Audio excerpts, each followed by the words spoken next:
There's no feeling more intense than starting over. If you deleted your homework the day before it was due, as I have, or if you left your wallet at home and you have to go back after spending an hour in the commute. If you won some money at the casino and then put all your winnings on red but it came up black. If you got your best shirt dry cleaned before a wedding and then immediately dropped food on it.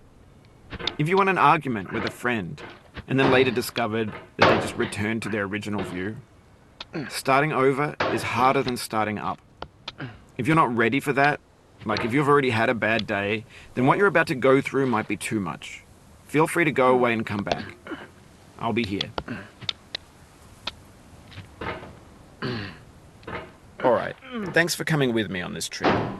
I'll understand if you have to take a break at any point. Just find a safe place to stop and quit the game. Don't worry, I'll save your progress, always. Even your mistakes. This game is a homage to a free game that came out in 2002, titled Sexy Hiking. The author of that game was Jazzuo, a mysterious Czech designer who was known at the time as the father of B games. And B games are rough assemblages of found objects. Designers slap them together very quickly and freely, and they're often too rough and unfriendly to gain much of a following. They're built more for the joy of building them than as polished products. In a certain way, Sexy Hiking is the perfect embodiment of a B game. It's built almost entirely out of found and recycled parts, and it's one of the most unusual and unfriendly games of its time. In it, your task is simply to drag yourself up a mountain with a hammer. And that act of climbing, in the digital world or in real life, has certain essential properties that give the game its flavor. No amount of forward progress is guaranteed. Some cliffs are too sheer or too slippery.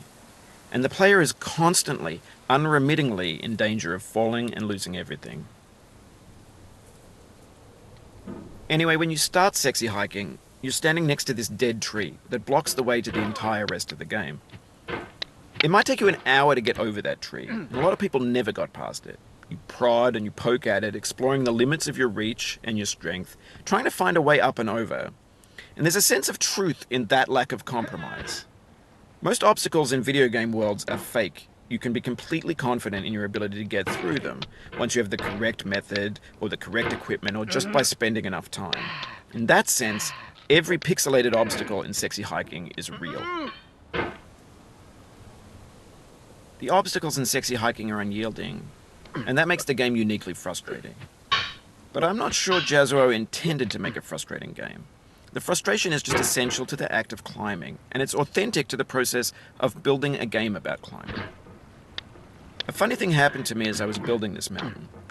I'd have an idea for a new obstacle, and I'd build it, test it, and it would usually turn out to be unreasonably hard.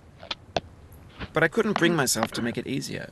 It already felt like my inability to get past the new obstacle was my fault, as a player rather than as a builder. Imaginary mountains build themselves from our efforts to climb them, and it's our repeated attempts to reach the summit that turns those mountains into something real.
Oh, you just lost a lot of progress.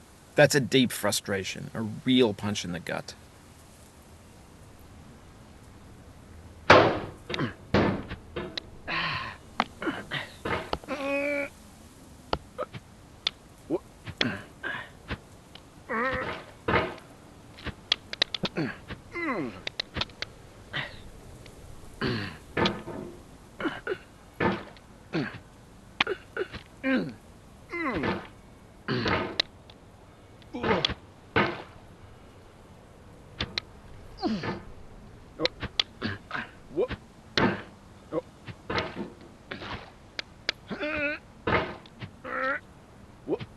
Oof, sorry about that.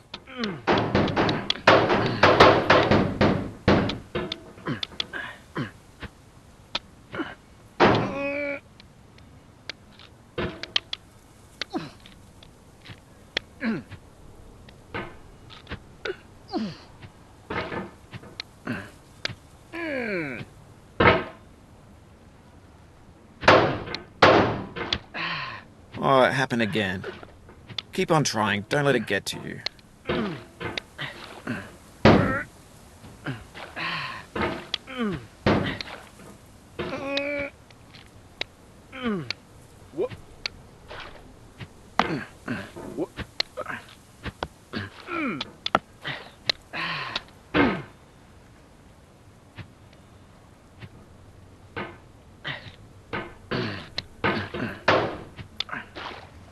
This thing that we call failure is not the falling down, but the staying down.